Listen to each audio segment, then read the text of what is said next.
Thumbnail చూసిన తర్వాత అర్థమైపోయి ఉంటది. Saudi Arabia process latest updates అని. ఇందులో కొన్ని చేంజెస్ అయితే జరిగినాయన్నమాట. సో, దానికోసమే నేను మళ్ళీ రీషూట్ చేస్తున్నా. ఇంతకుముందు ఒక వీడియో పెట్టినా బట్ అది కొంచెం రీచ్ లేదు. అండ్ ఇందులో కొంచెం చేంజెస్ వచ్చింది కాబట్టి మళ్ళీ మీకోసం అయితే షూట్ చేస్తున్నా. సో, వీడియో నచ్చినట్టయితే లైక్ ఇవ్వండి అండ్ మీ ఫ్రెండ్స్‌కి షేర్ చేయండి. మరి లేట్ ఎందుకు let's start the video. So, documents ఏమేమి పెట్టాలి అనేసి నేను ఆల్రెడీ ఒక వీడియో షూట్ చేషిన. ఒకసారి చెకౌట్ చేయండి కుదిరితే. సో, ఇందులో మాత్రం అసలు డాక్యుమెంట్స్‌కి సంబంధించిన వీడియో కాదిది. దానికి రిలేటెడ్ వీడియో, కంటిన్యూయేషన్ వీడియో అనమాట. సో, ఇంతకుముందు వీడియోలో మాత్రం ఎలాంటి డాక్యుమెంట్స్ పెట్టాలి, ఒరిజినల్ పెట్టాలా, ఎలాంటివని ఆల్రెడీ క్లియర్‌గా ఎక్స్‌ప్లెయిన్ చేషిన. దాని తరువాత కంటిన్యూయేషన్ చూసుకుంటే, మనకి సౌదీ అరేబియా ప్రాసెస్‌లో ఫస్ట్ వన్ వచ్చేసి డాటా ఫ్లో ఉంటది. ఆ డాటా ఫ్లో ఎలా ఉంటదంటే, సో, మీరు ఒరిజినల్ డాక్యుమెంట్స్ అన్నీ పెడతారు గదా! సో, ఇలాంటి రిపోర్ట్ అయితే వస్తదనమాట. ఈ రిపోర్ట్‌లో ఏమేమి ఉంటదనేది ఎక్స్‌ప్లెయిన్ చేస్తాను. సో, మీ యొక్క వెరిఫికేషన్ రిపోర్ట్ అని వచ్చేసి రిపోర్ట్ సమ్మరీ.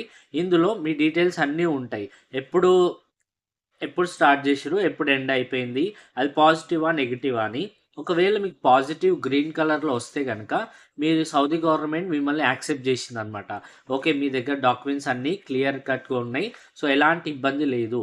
సో, అందులో ఏమేమి ఇంక్లూడ్ అయితది అంటే, మీ యొక్క యూనివర్సిటీ ఇంక్లూడ్ అవుతది. అంటే వాళ్ళు మెయిల్ చేస్తారనమాట మీ యూనివర్సిటీకి. అది కేఎన్ఆరా, ఎన్‌టీఆరా, సో, మీరెక్కడ ఏ యూనివర్సిటీలో చదువుకుంటారో ఆ యూనివర్సిటీకి మెయిల్ ఎళ్తది. సో, ఆ మెయిల్ వాళ్ళు యాక్సెప్ట్ జేసుకోవాలి. ఓకే. ఈ క్యాండిడేట్ మా దగ్గరే వర్క్ జేషిండు అని మెయిల్ ప్రొసీడ్ అయిపోతే మీకు ఇక్కడ గ్రీన్ కలర్ ఒస్తదనమాట. కేఎన్ఆర్ యూనివర్సిటీ నాది గాబట్టి వాళ్ళు యాక్సెప్ట్ జేషిర్రు. వెరిఫైడ్ అయిపోయింది. నెక్స్ట్ వన్ ఒచ్చేసి Telangana state nurses, midwives and auxiliary nurse visitor council. మన నర్సింగ్ కౌన్సిల్ నుంచి గూడా వెరిఫై అవ్వాలి. సో, అది గూడా అయిపోయింది. Next hospital. ఏ హాస్పిటల్ అయితే ఎక్స్‌పీరియన్స్ జేసినావు. అది 1 ఇయర్ జేసినావా, 2 ఇయర్స్ చేసినావా, సో, మీ హెచ్ఆర్‌కి మెయిల్ ఎళ్తది. సో, హెచ్ఆర్‌కి మెయిల్ ఎళ్ళినప్పుడు హెచ్ఆర్ గూడా క్యాండిడేట్ మా దగ్గర వర్క్ జేసినాడని జెప్పి అప్రూవ్ జేయాలనమాట. సో, ఇవి 3 main important.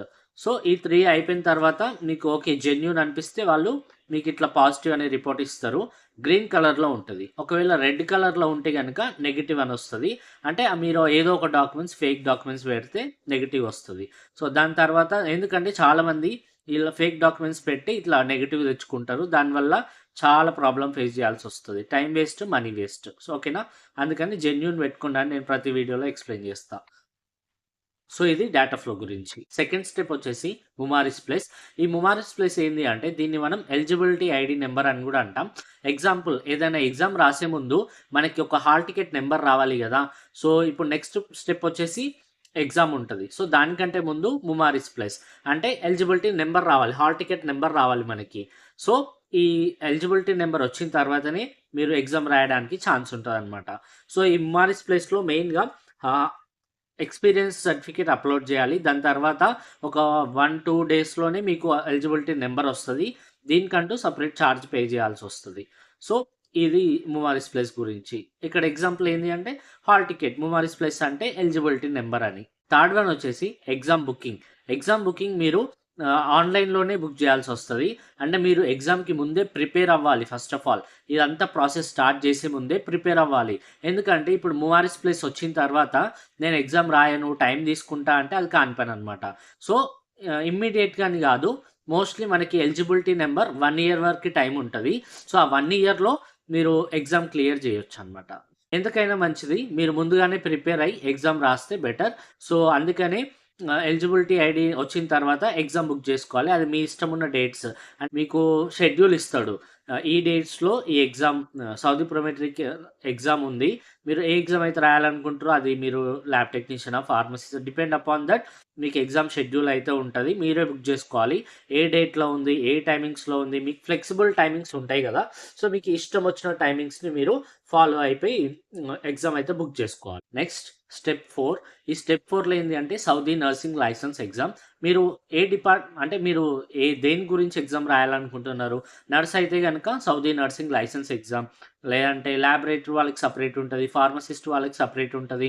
So, me depend upon your course మీరు ఎగ్జామ్ అయితే రాయాల్సొస్తది. సో, ఆ ఎగ్జామ్‌లో ఎన్ని మార్క్స్ ఉంటాయి, ఏంది అనేది ఆల్రెడీ నేను వీడియోస్ షూట్ చేసి పెట్టిన. ఒకసారి చెకౌట్ చేయండి. ఫిఫ్త్ వన్ వచ్చేసి లైసెన్స్. మీరు ఎగ్జామ్ రాసిర్రు, పాస్ అయిపోయిర్రు. ఎప్పుడు అంటే ఒక 2-3 వీక్స్, ఇప్పుడైతే కొంచెం లేట్ వస్తుంది. ఆల్మోస్ట్ ఒక 4 వీక్స్ పట్టుకోండి. 3-4 వీక్స్‌లో మీకు ఎగ్జామ్ క్లియరా? కాదా? అనేది పాసా? ఫెయిలా? అనేది రిజల్ట్ వస్తది. వచ్చిన తర్వాత 1 మంత్ టైమ్ ఇస్తాడు మీకు. ఆ 1 మంత్ టైమ్‌లో మీరు రిజిస్ట్రేషన్ చేసుకోవాలనమాట. లేదంటే అది ఎక్స్‌పైర్ అయ్యే ఛాన్స్ ఉంటది. సో, ఎగ్జామ్ క్లియర్ అయిపోయిన వెంటనే 1 మంత్ లోపే మీరు సౌదీ నర్సింగ్ లైసెన్స్ నుంచి రిజిస్ట్రేషన్ చేసుకోవాల్సి ఉంటది. దానికి కూడా సెపరేట్ ఛార్జ్ ఉంటదనమాట. ఎగ్జామ్‌కి కాకుండా లైసెన్స్‌కి సెపరేట్ ఛార్జ్ ఉంటది. Next one step 6. ఇందులో ఇంటర్వ్యూస్ ఉంటాయి. ఎందుకంటే మీకు లైసెన్స్ ఎగ్జామ్ రాసిర్రు, లైసెన్స్ వచ్చింది. ఇక్కడి వరకు ఓకే. లైసెన్స్ వచ్చిన తర్వాత మోస్ట్‌లీ ఇంటర్వ్యూస్ చేస్తారు. సో, ఇంటర్వ్యూస్‌లో ఎట్లా అంటే మీకు ఆన్‌లైన్ ఇంటర్వ్యూ ఉంటది. ఆఫ్‌లైన్ ఇంటర్వ్యూ ఉంటది. అది ఏజెన్సీస్‌ని బట్టి ఉండొచ్చు మేబీ. ఎందుకంటే ఒకవేళ మీరే ఎళ్లి డైరెక్ట్‌గా కేరళలో కేరళ, తమిళనాడు లేదంటే చెన్నై, బెంగుళూరు ఇక్కడెళ్లి కూడా ఇంటర్వ్యూస్ ఇవ్వచ్చు. లేదు అనుకుంటే ఆన్‌లైన్ ఇంటర్వ్యూ కూడా ఇవ్వొచ్చనమాట. సో, ఇంటర్వ్యూ గురించి కూడా ఆల్మోస్ట్ ఒక వీడియో వచ్చింది. ఒకసారి చెకౌట్ చేయండి. సెవెంత్ స్టెప్ వచ్చేసి ఆఫర్ లెటర్. మీకిట్లా ఆఫర్ లెటర్ ఇస్తారనమాట. సో, ఇందులో ఏమేమి ఉంటాయంటే basic salary, position, work allowance, duty hours, transportation, over time duty, food and housing allowance, vacation, end of service benefit, air ticket, contract period, medical insurance, expected date of joining and so, ఇలా ఇవన్నీగా fees and MOH ఇవన్నిటి గురించి కూడా మీకు ఆహ్, offer లెటర్‌లో ఉంటాయి. మీరు ప్రతి ఒక్కటి జెన్యూన్‌గా చూసుకొని అసలు ఇది జెన్యూనా? కాదా? ఇవన్నీ చెక్ చేసుకోవాలి. గూగుల్‌లో రివ్యూస్ చూసుకొని అప్పుడే మీరు యాక్సెప్ట్ చేయాలి. తొందరపడి అస్సలు యాక్సెప్ట్ చేయొద్దు. ఓకేనా? ఇది ఆఫర్ లెటర్ గురించి. ఎయిత్ స్టెప్ వచ్చేసి క్యూవీపీ క్వాలిఫికేషన్ వెరిఫికేషన్ ప్రోగ్రామ్. ఇది చేంజెస్ జరిగింది. ఇది ఒక ఆల్మోస్ట్ 8-9 మంత్స్ అవుతుంది. సో, ఎందుకంటే ఇంతకుముందు నేను వచ్చినప్పుడు క్యూవీపీ లేదు. ఇప్పుడున్న సౌదీ గవర్నమెంట్ ఏం చేస్తుంది అంటే 2030 విజన్‌లో భాగంగా కొత్త కొత్త మార్పులైతే తెస్తుందనమాట. కొన్ని కంపెనీస్ మూసేసి అంటే క్లోజ్ చేసి ఇంకొక కొత్త కంపెనీని పెడుతుంది. అక్కడ బెనిఫిట్ వచ్చిన తర్వాత దీన్ని స్టార్ట్ చేస్తుంది. సో, ఇట్లా కొన్ని రూల్స్ అయితే తెచ్చిందనమాట. అందులోనూ ఈ క్యూవీపీ కూడా చాలా స్ట్రిక్ట్ రూల్. మీకు డేటా ఫ్లో ఎలాగైతే ఉంటదో క్యూవీపీ కూడా సేమ్ అలాగే ఉంటది. డాక్యుమెంట్స్ అప్‌లోడ్ చేయాలి. దానికంటూ కొంచెం ఛార్జ్ పే చేస్తున్నారనమాట. సో, ఇదొక వాళ్ళు బెనిఫిట్ చూసుకుంటున్నారా? లేదంటే మన జాగ్రత్తల వాళ్ళ జాగ్రత్త వాళ్ళు ఉంటున్నారా తెలవదు. బట్ క్యూవీపీ మాత్రం జీఎన్ఎం వాళ్ళు చేయాల్సి ఉంటదనేసి టాపిక్ అయితే ఉంది. మోస్ట్‌లీ ఎందుకంటే జీఎన్ఎం వాళ్ళకి కొంచెం తక్కువ హైరింగ్ చేసుకుంటున్నారు కాబట్టి స్ట్రిక్ట్ రూల్స్ అయితే వాళ్ళు పాటిస్తున్నారనమాట. Next one step 9. ఇందులో మెడికల్స్‌కొస్తది. మెడికల్స్ సంబంధించింది. క్యూఈపీ అయిపోయిన తర్వాత మీకు మెడికల్స్ బుకింగ్ ఉంటది. బుకింగ్‌కి సెపరేట్ ఛార్జ్ ఉంటది. లైక్ 300-400. సో, అంటే 500 లోపే అయిపోతది. బుకింగ్ అయిపోయిన తర్వాత మీకొక డేట్ ఇస్తాడు. ఆ ఫిక్స్‌డ్ డేట్ రోజు ఎక్కడైతే మెడికల్ సెంటర్‌లో వాళ్ళు చెప్తారో మెడికల్స్ చేయించుకోమని. సో, ఆ రోజు మీరు మార్నింగే 1 అవర్, హాఫ్ అన్ అవర్ ముందే ఎళ్ళాలి. దానికి తగిన అంటే ఎలాంటి ఇన్‌స్ట్రక్షన్స్ ఫాలో అవ్వాలి, ఎలాంటి టెస్ట్ చేస్తారనేది నేను అప్‌కమింగ్ వీడియోస్‌లో అయితే చెప్తాను. మీరు తీసుకోవాల్సిన జాగ్రత్తలేంటి అనేది గూడా. సో, ఇక్కడ సెపరేట్ ఛార్జ్ పే చేయాల్సుంటది దీనికి. అండ్ మెడికల్స్ వచ్చిన తర్వాత మీకొక పేపర్ ఇస్తారు. అందులో ఫిట్ అండ్ అన్‌ఫిట్ ఉంటది. సో, ఫిట్ అండ్ అన్‌ఫిట్‌లో మీరు మంచిగా అంటే ఎక్కువగా ఆల్కహాల్ తీసుకున్నప్పుడు గానీ, అంటే ఎక్కువ మంది స్మోకింగ్ హ్యాబిట్స్ ఇవన్నీ ఉంటాయి గదా! సో, అవన్నీ చాలా జాగ్రత్తగా ఉండాలి. ఎందుకని లేదంటే అన్‌ఫిట్ చేసే అవకాశాలైతే ఉంటాయి. అమ్మాయిలు గూడా తీసుకోవాల్సిన జాగ్రత్తలేంది అని నేను అప్‌కమింగ్ వీడియోస్‌లో అయితే చెప్తాను. సో, ఫిట్, అన్‌ఫిట్ అని ఏదో ఒకటొస్తది గదా! ఒకవేళ అవి వచ్చేటప్పుడు సర్టిఫికేట్స్ అనేది మెడికల్ ఫిట్‌నెస్‌కి సంబంధించిన సర్టిఫికేట్స్ అంత ఈజీగా మీకివ్వరు. మోఫా అని ఒక నంబర్ ఉంటది. సో, ఆ నంబర్ ఏజెన్సీ వాళ్ళు మీకిస్తారు.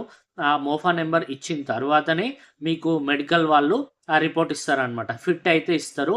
ఫిట్ కాకపోతే అది కొంచెం డిలే చేస్తారనమాట. లేదంటే ఏదో ఒకటి రీజన్స్ చెప్తారు. దీనివల్ల అన్‌ఫిట్ అయ్యిర్రు అదోటి ఇదోటి అని మళ్ళీ మీరు రీచెక్ చేయించుకోవాలి. అదోటి ఇదోటి చెప్తారు. అందుకని మీరు ముందుగానే జాగ్రత్తగా ఉండాలని నేనైతే అప్‌కమింగ్ వీడియోస్‌లో ఇన్‌స్ట్రక్షన్స్ అయితే చెప్తా అనమాట. సో, ఇది మెడికల్ ఫిట్‌నెస్ గురించి. సో, ఇందులో మెయిన్‌గా గుర్తుపెట్టుకోవాల్సింది మోఫా నంబర్. మోఫా నంబర్ వచ్చిన తర్వాతనే మీకు వాళ్ళు మెడికల్ రిపోర్ట్ అయితే ఇస్తారనమాట. దానిపైన గూడా స్టాంప్ ఉంటది. సో, ఏ మెడికల్ సెంటర్‌లో మీరైతే మెడికల్ ఫిట్‌నెస్ చేయించుకున్నారో అనేసి స్టాంప్ ఉంటది, సైన్ ఉంటది. అండ్ సో, అంతే ఇగ. నెక్స్ట్ స్టెప్ వచ్చేసి 10థ్ వన్. ఈ 10థ్ స్టెప్‌లో మీకు వీఎఫ్ఎస్ నుంచి అంటే global services visa service centre for Saudi Arabia అంటే గల్ఫ్‌కి సంబంధించిన బయోమెట్రిక్ అనమాట. సో, ఈ మోస్ట్‌లీ ఇంతకుముందు ఎక్కడుంటుండే అంటే పంజగుట్ట మెట్రో స్టేషన్ పైన ఫస్ట్ ఫ్లోర్‌లో ఉంటుండే. అంటే 2 మెట్రో స్టేషన్స్ ఉంటాయి గదా! పంజగుట్టలో 1 అండ్ 2. 1 దగ్గరనేమో యూరోపియన్ కంట్రీస్‌కి సంబంధించి లైక్ ఇంగ్లీష్ కంట్రీస్ సంబంధించిన UK, USA, Canada, Australia, Germany, Japan. So, ఆ కంట్రీస్‌కి సంబంధించినవి అక్కడుంటాయి. గల్ఫ్‌కి సంబంధించి లైక్ జీసీసీ కంట్రీకి సంబంధించినది మాత్రం సెపరేట్‌గా ఉంటుండే అనమాట. సో, ఆ సెపరేట్‌ది జీసీసీ మాత్రం ఇప్పుడు చేంజ్ అయింది. ఎక్కడ అంటే పంజగుట్ట మెట్రో స్టేషన్ నుండి MGBS metro station platform number 1 అనుకుంటా. సో, అక్కడ చేంజ్ అయిపోయింది. నేను ఇక్కడ ఒక పిక్ ఇస్తున్నా. ఒకసారి చెకౌట్ చేయండి. సో, అక్కడ మీరు ముందుగానే కొంచెం తొందరపడి అటు ఇటు తిరగకుండా మీకు టైం ఉంటే గనక ముందు పంజాగుట్టకెళ్ళి అక్కడ ఒకసారి చెకౌట్ చేసుకొని మీరు ఎంజీబీఎస్‌కి అయితే ఎళ్ళొచ్చు. ఎందుకంటే నాకు తెలిసిన ఇన్ఫర్మేషన్ ఇది. నేను మీతో షేర్ చేసుకుంటున్నా. ఒక సిస్టర్ చెప్పింది నాకు. సో, నేనైతే డైరెక్ట్‌గా చూడలేదు గదా! సో, ఆ సిస్టర్ వీఎఫ్ఎస్ చేయించుకుంది బయోమెట్రిక్. దానికొక 500 అవుతది చార్జ్. అయిపోయిన తర్వాత మీకిట్లా ఒక పేపర్ ఇస్తారు. ఓకేనా? మీకిట్లా ఒక వైట్ పేపర్ ఇస్తారు. దాంట్లో వాళ్ళు verified like biometric status verified అని మన థంబ్‌నెయిల్స్ తీసుకుంటారంట. థంబ్ తీసుకొని, ఫింగర్ ప్రింట్ తీసుకొని సైన్ పెట్టించుకుంటారు. 500 తీసుకొని. దానికి మీరు ఓన్లీ పాస్‌పోర్ట్, ఆధార్ కార్డ్ లేదంటే మీదొక ఏదైనా తీసుకొనెళ్ళాలి. మోస్ట్‌లీ వాళ్ళు పాస్‌పోర్ట్ చూసుకుంటారు. అంతే ఇగ. దాన్ని తీసుకున్న తర్వాత మీకు ఇట్లా ఒక పేపర్ అయితే ఇస్తారు. సో, ఆ పేపర్ మీరు తెచ్చుకోవాలి. Step 11 HRD and attestation. కొంతమంది ఏజెన్సీస్ ఏం చేస్తున్నారంటే, వాళ్ళ డాక్యుమెంట్స్ అంటే క్యాండిడేట్ యొక్క డాక్యుమెంట్స్ ముందుగానే తీసుకొని హెచ్ఆర్‌డి అటెస్టేషన్ చేయిస్తామని చెప్పి తీసుకుంటున్నారు. మరి వాళ్ళు చేస్తున్నారా? లేదంటే లాస్ట్‌కి చేస్తారా? అనేది మనకైతే ఇప్పటివరకు తెలవదు. సో, చెప్పనైతే చెప్తారట్లా. సో, ఇక్కడ ఒకటేంది అంటే ఆహ్, హెచ్ఆర్‌డి అటెస్టేషన్‌లో మీకు రిజిస్ట్రేషన్ సర్టిఫికేట్ లేదంటే ఒరిజినల్ డిగ్రీ ఉంటది గదా! సో, ఇట్లా సో, మీకిట్లా ఉంటది గదా! Original degree. ఆ ఒరిజినల్ డిగ్రీ బ్యాక్ సైడ్ ఇట్లా ఒక స్టాంప్ నోటరీ బెట్టి అటెస్టెడ్ అని ఒక స్టాంప్ అయితే ఇస్తారు. దాన్ని మనం హెచ్ఆర్‌డి అటెస్టేషన్ అంటాం. దాని కింద మీకు republic of India, government of India అనేసి హెచ్ఆర్‌డి అండ్ అటెస్టేషన్ సో, ఇట్లుంటదనమాట. హెచ్ఆర్‌డి అండ్ అటెస్టేషన్ అని. సో, ఈ స్టాంప్ ఉంటేనే మీకు సౌదీ గవర్నమెంట్ ఎలిజిబుల్ అంటే ఇది కొంచెం జెన్యూన్ అనమాట. సో, ఇది మాత్రం ఖచ్చితంగా ఉండాలి. ఎందుకంటే మన డాక్యుమెంట్స్ అన్నీ ప్రాపర్‌గా ఉన్నాయి. లీగల్‌గా సౌదీ అరేబియాకి ఎంట్రీ ఇస్తున్నాం అనేసి ఇదొక ప్రూఫ్ అనమాట. సో, హెచ్ఆర్‌డి అటెస్టేషన్ ఒకవేళ మీరు ఓన్‌గా ప్రాసెస్ చేస్తున్నట్టయితే గనక మీరే ఢిల్లీ ఎంబసీకెళ్ళి అక్కడ చేయించుకోవచ్చు. లేదు అంటే ఏజెన్సీస్ వాళ్ళకి పంపిస్తే డాక్యుమెంట్స్ అన్నీ వాళ్ళే హెచ్ఆర్‌డి అటెస్టేషన్ చేసి కొంచెం చార్జ్ పే చేస్తారు. సో, ఇక్కడ వరకి హెచ్ఆర్‌డి అటెస్టేషన్ ఖలాస్ పూర్తయిపోయింది. 12థ్ స్టెప్ వచ్చేసరికి వీసా. ఈ వీసా ఏంది అంటే మీకు ఒక కంపెనీ వాళ్ళే స్పాన్సర్ చేస్తారనమాట. మోస్ట్‌లీ ఇప్పుడు ఈ వీసా గురించే ఇప్పుడు కొంతమంది ఏం చేస్తున్నారంటే డబ్బులు తీసుకొని వీసా ఇష్యూ చేస్తున్నారు. డైరెక్ట్‌గా ఇవ్వట్లేదు. కంపెనీ వాళ్ళైనా, హాస్పిటల్ వాళ్ళైనా. సో, వీసా గూడా ఇట్లుంటదనమాట. నార్మల్‌గా చూయిస్తున్నా. సో, ఈ వీసా ఏంది అంటే ఇందులో మీకు నర్సింగ్ టెక్నీషియన్ అని ఇస్తారు మోస్ట్‌లీ. కొన్ని ఏజెన్సీస్ కొన్ని హాస్పిటల్స్ వాళ్ళేమో నర్సింగ్ స్పెషలిస్ట్ అని ఇస్తారు. ఎందుకంటే దీని గురించి కూడా డిఫరెన్స్ చెప్పిన నేను ఒక వీడియోలో చెకౌట్ చేయండి. నర్సింగ్ టెక్నీషియన్‌కి ఎందుకిస్తారు? నర్సింగ్ స్పెషలిస్ట్ ఎందుకిస్తారు అంటే షార్ట్‌కట్‌లో చెప్తా. నర్సింగ్ స్పెషలిస్ట్ అంటే కొన్ని బెనిఫిట్స్ ఎక్కువ ఇయ్యాల్సొస్తది. నర్సింగ్ టెక్నీషియన్ అయితే గనక బెనిఫిట్స్ తక్కువ ఇయ్యాల్సొస్తది అనేసి ఈ విషయం ఎవరికీ తెలవదు. సో, మీరు వీసా ఇచ్చినప్పుడే కొంచెం జాగ్రత్తగా చూసుకోండి. ఎట్లిచ్చినా పర్లేదు. బట్ ఎందుకంటే మీరు ఎగ్జామ్ మాత్రం నర్సింగ్ స్పెషలిస్ట్ ఎగ్జామ్ రాసుండాలి. బీఎస్సీ చేసిన వాళ్ళు. జీఎన్ఎం వాళ్ళు మాత్రం నర్సింగ్ టెక్నీషియన్ రాసినా, బీఎస్సీ స్పెషలిస్ట్ రాసినా ఏం గాదు. సో, బీఎస్సీ వాళ్ళు మాత్రం ఖచ్చితంగా నర్సింగ్ స్పెషలిస్ట్ ఎగ్జామే రాయాలి. ఓకేనా? అండ్ దాని వెనుక ఇంకొక నంబర్ ఇస్తాడు. Visa number, religion, passport expiry. రిలీజియన్‌లో ముస్లిమా, నాన్ ముస్లిమా అని ఇస్తారు. ఎందుకంటే ముస్లిం అయితే గనక వాళ్ళకి మక్కాకి అలౌ చేస్తారు. నాన్ ముస్లిం అయితే అలౌ చేయరు. సో, అంతే ఇగ nationality, male, female, date of birth అవుంటాయి. సో, ఇది వీసా గురించి. ఈ వీసా గూడా ఆల్‌మోస్ట్ మీకు ఆహ్, హెచ్ఆర్‌డి అటెస్టేషన్ ఇవన్నీ అయిపోయిన తర్వాత ఒక 1 మంత్ లోపే వస్తది. సో, దాంట్లో గూడా చార్జెస్ అనేది మీకు యొక్క చార్జెస్ పే చేస్తారు గదా! ఏజెన్సీకి అందులోనే ఇంక్లూడ్ అయ్యి ఉంటదనమాట. సో, ఇప్పుడు మనం ఫైనల్ స్టెప్‌కొచ్చినాం. సో, ఇక్కడ ఫైనల్ స్టెప్ ఏందంటే వీసా తర్వాత ఫ్లైట్ టికెట్స్. ఫ్లైట్ టికెట్స్ ఇస్తారు. మీరు ఎంతమందుంటే లైక్ ఫ్రెండ్స్ గ్రూప్ ఒకే ఏజెన్సీ దగ్గర, ఒకే కంపెనీలో వర్క్ చేస్తున్నట్టయితే అందరూ ఒక దగ్గర ఇస్తారు. లేదంటే సెపరేట్ ఇస్తారనమాట. సో, ఇట్లా ఫ్లైట్ టికెట్స్ అయితే వస్తది.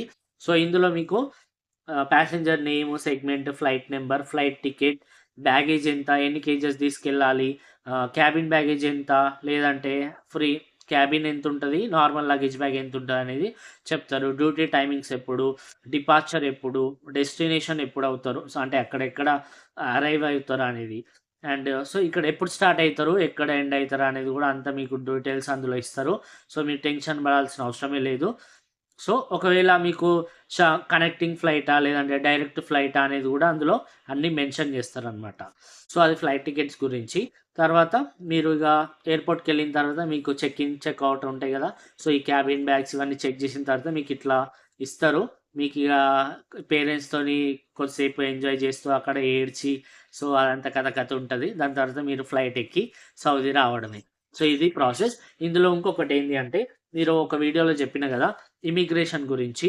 ఇమిగ్రేషన్ ఐ థింక్ మీకు ఇమిగ్రేషన్ గురించి డౌటొచ్చింది. కొంతమంది అడిగిర్రు. ఇమిగ్రేషన్ ఏంది అంటే, మీరు ఈ డాక్యుమెంట్స్ అన్నీ పంపిస్తారు గదా! వీసా స్టాంపింగ్‌కి, హెచ్ఆర్‌డీ అటెస్టేషన్‌కి. అందులోనే మీకు ఎయిర్‌పోర్ట్‌కొచ్చిన తర్వాత ఎలాంటి క్వెషన్స్ అడగరు. మీకిట్లా ఒక పేపర్ ఒస్తదనమాట. ఈ డాక్యుమెంట్స్‌లోనే మధ్యలో ఉంటది. ఇది మినిస్ట్రీ ఆఫ్ ఎక్స్‌టర్నల్ అఫైర్స్ అనేసి ఇమిగ్రేషన్ పేపర్ ఇస్తారు. అందులో మీ యొక్క పాస్‌పోర్ట్ నంబర్, ఎమిగ్రెంట్స్ మీ యొక్క నేమ్ ఉంటది. మీ యొక్క డీటెయిల్ ఉంటది అప్లికేషన్. ఎప్పుడు అప్రూవ్ అయింది, ఏ కంపెనీ వాళ్ళు మిమ్మల్ని రిక్రూట్ చేసుకుంటున్నారు, దాని యొక్క డీటెయిల్స్ అన్నీ, వీసా నంబర్, వీసా డేట్ ఇవన్నీ ఉంటది. సో, మీకు ఎలాంటి క్వెషన్స్ అడగరు ఎయిర్‌పోర్ట్‌కెళ్ళిన తర్వాత. జస్ట్ వాళ్ళకి పాస్‌పోర్ట్ చూయించి, మీ యొక్క లగేజ్ చెకింగ్ చేసుకుంటే మాత్రం అయిపోయినట్టే. ఇంకొకటేంది అంటే ఆహ్ ఆఫర్ లెటర్‌లో మీకు ఇది ఉంటది గదా! ఇన్స్యూరెన్స్ గురించి. ఆ ఇన్స్యూరెన్స్ పేపర్ గూడా సో, మీకిట్లుంటది. మీ మదర్ నేమ్ పైన ఉంటది. సో, మీకు ఏ కంట్రీకెళ్తున్నారు, ఎన్ని ఇయర్స్ ఎంప్లాయ్‌మెంట్ ఉంటది. సో, ఏ స్పాన్సర్ నేము. సో, ఇవన్నీ గురించి గూడా ఎంత ఇస్తున్నారు మీకు ఇన్స్యూరెన్స్ అనేది గూడా ఈ డాక్యుమెంట్స్‌లో ఉంటదనమాట. ఐ హోప్ మీకు ఈ వీడియో నచ్చిందనుకుంటున్నాను. చాలా ఇంట్రెస్టింగ్ ఉంది గదా! సో, మరి లేట్ ఎందుకు మీ ఫ్రెండ్స్‌కి షేర్ జేయండి. అండ్ సౌదీ అరేబియా రావాలి అనుకుంటే గనక మన ఛానెల్ ఖచ్చితంగా ఫాలో చేస్తా ఉండండి. లేటెస్ట్ అప్డేట్స్ కోసం. ఉంటాం మళ్ళా ఈ వీడియో ఇంతవరకే. నెక్స్ట్ వీడియోలో కలుద్దాం. బై.